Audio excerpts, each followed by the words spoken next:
So it was the final pay-per-view of 2017, Clash of Champions, the SmackDown exclusive pay-per-view. Did it live up to the rest of the pay-per-views, or was it a disaster for the final one? Let's find out. This is Smack Talk Wrestling Reviews.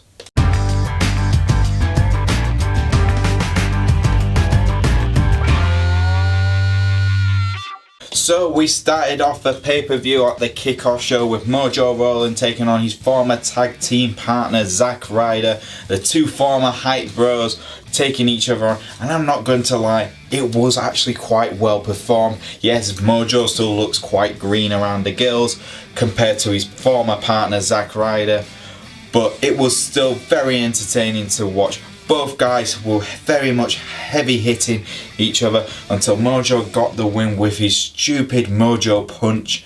And I won't lie, I was a bit disappointed because I was rooting for Zack Ryder to knock out that gorilla looking former NFL player. But the match itself was entertaining, and it was a good build up match for the main pay-per-view itself. So our first match of the pay-per-view was the United States Championship match, which was a triple threat match between Baron Corbin, Bobby Roode and Dolph Ziggler. And now if you asked me days before who I think would win, I was going to say Baron Corbin's going to pin Dolph Ziggler because that's what Dolph Ziggler's in the match for. But no, WWE went, screw you guys, we're going to change things up. And they did. The match itself was the surprise match for me. It was so good, I had to tweet it out. I had to message my friends going, oh my god, what have I just seen? It was actually probably Corbin's best match I have seen. And that's only because Corbin wasn't in it for that much. Yes, he had some good spots, but the match itself was Dolph Ziggler and Bobby Roode just stealing the show, and they did steal the show. Bobby, you can tell these two have worked with each other at WWE live events around the country, around the world, because the match itself just felt so natural and so well flowing that you just enjoyed every second of it. And just the swerve ending itself was amazing. It looked like Baron Corbin was going to get the win on Bobby Roode with the end of days, but no, Dolph Ziggler zigzag Baron Corbin just before he can execute the end of days to get the pin on the United States Champion, and we have a new US Champion, the show off himself, Dolph Ziggler. And I'm not gonna lie guys, I'm kinda happy and I'm kinda excited to see how Dolph Ziggler, where everyone's like, he's leaving soon, he's going to leave, is gonna be now a US title holder for a while, and I am excited. I cannot wait to see how this goes. When we got to the match won't lie to you, I was most looking forward to. It was the tag teams match, and it was amazing. We had the New Day taking on the Usos, taking on Aiden English and Rusev and Chad Gable and Shelton Benjamin. And the match itself, before the match even started, the crowd was going crazy. They were singing along to Aiden English's 12 Days of Rusev, and I'm not joking, I even started singing along as well. Rusev Day was everywhere. This just shows how far Rusev and Aiden English in a short period of time have just got over with the crowd. They just enjoy the silliness of Rusev Day, and it's brilliant to see. The New Day were entertaining, the Usos were good. Chad Gable and Shelton Benjamin, yes, they were very technical in the ring, but again, they felt like the team with less personality than a bag of bricks. I don't even know if you can get a bag of bricks, but they felt like they were a bag of bricks compared to Rusev and everyone else in the ring. And the match itself was chaotic and crazy and messy. I didn't even know who was tagged in half the time. And yes, Chad Gable did pull some impressive moves, but for me, the MVP for that whole match was Rusev. He was so entertaining from start to finish. And the Usos getting the win just made it perfect. They were so entertaining. There were points when you thought Rusev and Aiden English had it. There were points when you thought the New Day had it. Yes, there were some slow parts, but the match itself was so entertaining and so much fun. even with all the chaos in it, just well done WWE, well done. Thank you for putting on. And this just shows the tag team division on SmackDown is at a all-time high. Then we had the women's title match, which was a lumberjack match, Charlotte versus Natalya. And I won't lie to you guys, yes, it was very well performed. Yes, Charlotte and Natalya are possibly two of the best women in WWE right now, apart from Asuka. But for me itself, the match just didn't work that well. Mainly because if you're all the women's division apart from two are all heels, they pretty much are going to attack the babyface, because it very rarely that heels attack heels. They always just go for the babyface. Charlotte, every time she was out of the ring, got attacked. Natalya rarely got attacked, or never did. She just got chucked back into the ring. And the match itself was always slow paced. It felt slower paced than what we have seen before with Charlotte and Natalya. And then we had that bit with all the lumberjacks attacking each other. Then you saw Liv Morgan attack Sarah Logan, which made no sense. They're part of the Riot Squad. How do you attack your own member? Someone pointed that out on Twitter, for God's sake. But there you go, it was kind of chaotic, but luckily enough, Charlotte got the win thanks to the figure eight, and everyone ran off by that point anyway, like they always do in a lumberjack match. But it was the right decision. You have Charlotte getting the win. But the interesting thing about the whole match was Natalya's promo she cut afterwards, where she pretty much said, well, if the women's division's turned their backs on me and the WWE fans have turned their backs on me, why am I here? And it looked like this could be Natalya's retirement, people were speculating, or could this mean something else?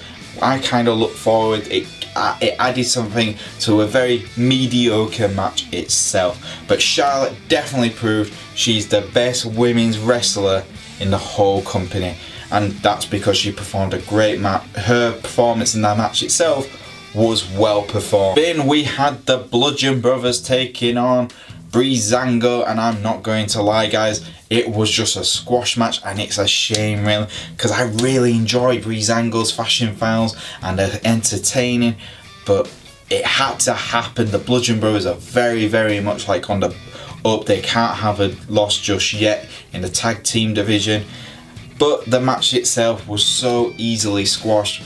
It's a shame, but it looks like that could be the end of the fashion files itself.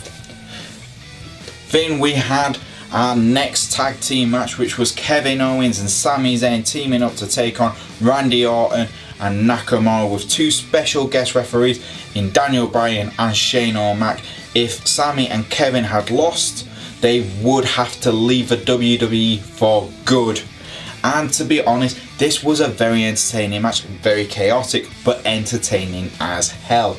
You had a reverse role. You had Nakamura and Orton, who felt more like the heels compared to Kevin Owens and Sami Zayn. They were fighting for their livelihood. They were fighting to stay in the WWE. They wanted to be WWE stars from day one. And the way they performed, it was fantastic. All six guys in the ring played their roles brilliantly. Yes, you had Sami and Kevin take Nakamura out through a table, which was entertaining, I'm not going to lie.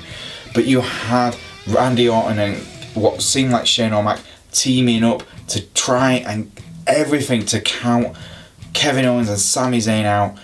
And you even had, at one point, it looked like Sami got a good pinfall on Randy Orton. Shane O'Mac's about to count him, 1, 2, and he just holds it up. Daniel's like, what are you doing? Randy Orton, they start arguing. You have Kevin Owens accidentally knocks Daniel Bryan into Shane O'Mac when he's about to count for Randy Orton to get the pinfall win. It was brilliant. And then to finish it all off, you had Daniel Bryan do a quick count, 1, 2, 3, and Sami Zayn and Kevin Owens get the win. They get to stay in WWE because obviously they have to stay there. They're part of the most entertaining storyline on SmackDown Live. And the aftermath from the fans was also entertaining. Fans just turned on Daniel so quickly on Twitter. It was absolutely brilliant. And I cannot wait to see what happens on SmackDown Live, because just seeing Sami Zayn and Kevin Owens, it just felt like they had turned face compared to Randy Orton and Nakamura. Then for the final match of the night, we had AJ Styles taking on Jinder Mahal for the WWE title. And I'm not going to lie, guys, this was definitely Jinder Mahal's best match ever. AJ Styles, best wrestler in the world, managed to get Jinder Mahal to have probably one of his best matches. And I'm not gonna lie, guys, yes, I have hated on Jinder since day one, but seeing that match just shows how far Jinder Mahal has become in the last 6 months since when he became WWE champion. That shock win over Randy Orton, propelled into that mainstream main event scene in SmackDown Live. This was a good catalyst for his final, it feels like, yes, hopefully this is his final, WWE championship challenge, but my god, he was entertaining. AJ was entertaining. AJ took out the Singh brothers to keep them out of the match. Yes, we had both guys working each other really well. We had AJ working on Jinder's leg. We had Jinder working on AJ's, all stomach, all ribs, everywhere. Just destroying the middle part of his body. And to be honest, it was so good. And the finish itself, AJ Styles, calf crusher for the victory. And we get our phenomenal champion. So it looks like, yes, hopefully now we will have AJ as WWE champion up to WrestleMania. And I'm not gonna lie, guys, I want to see Nakamura versus AJ Styles at WrestleMania, because we all went batshit crazy for that little feud they had at Money in the Bank. But that was a great way to end the pay-per-view, a very strong pay-per-view. And I won't lie, it was an entertaining match from start to finish. And there you go, guys, that was Clash of Champions, and we actually ended this year's WWE pay-per-view run on a very high. It was possibly, for me, one of the best pay-per-views we have seen this year. And I absolutely enjoyed nearly every single match, even the matches which were very, weren't as crisp as they could have been, were still so entertaining. And that now we've got Dolph Ziggler as US champion, well deserved. Charlotte still champion, the Usos champions, and AJ Styles champion. And we managed to keep Kevin Owens and Sami Zayn on SmackDown. Brilliant. And there you go, guys. For me, Clash of Champions, brilliant. Absolutely brilliant.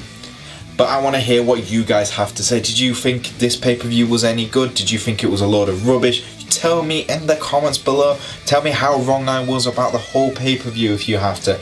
If you do like my videos, please like, subscribe. You can follow me on the Twitter at Boise88, and I'll see you guys next time on Smack Talk Wrestling Review.